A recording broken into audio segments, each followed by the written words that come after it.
In August 2023, nearly a year ago, Hashicorp made big waves by changing from an open source license to the BSL or Business Source License.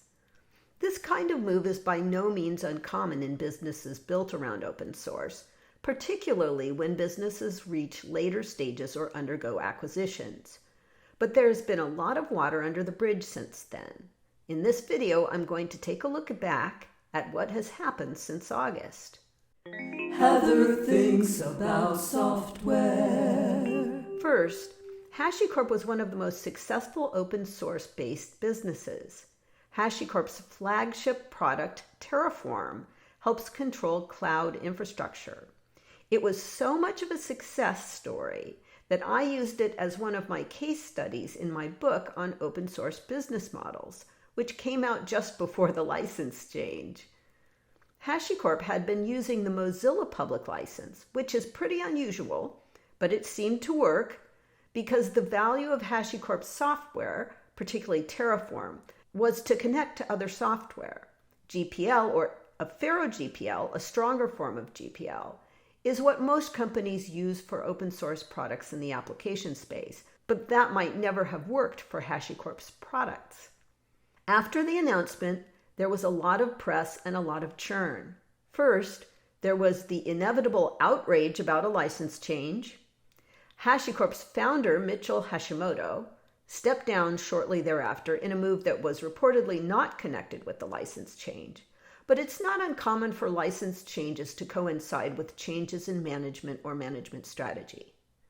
Then a fork emerged, eventually named Open Tofu, and that fork became part of the Linux Foundation under the aegis of the CNCF, or Cloud Native Computing Foundation, which also stewards Kubernetes. While forks are common after license changes for popular projects, not all of them thrive.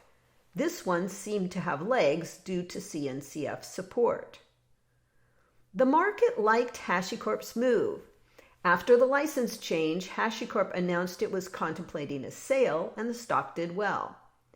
Then things got a little weird.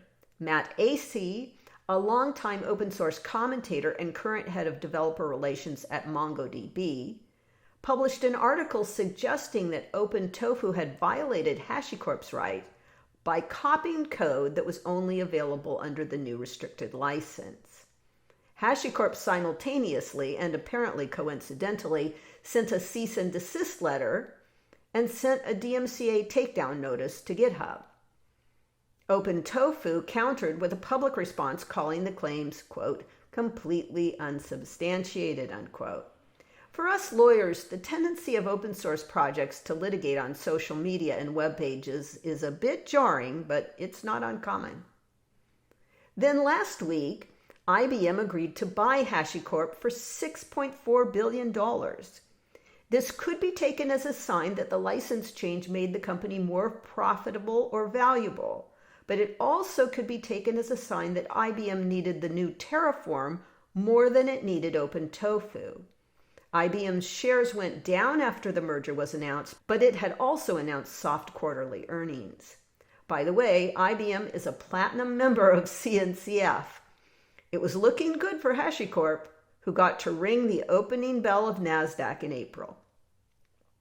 The first thing I thought when I saw the acquisition announced was, is it possible IBM will revert to the open source license?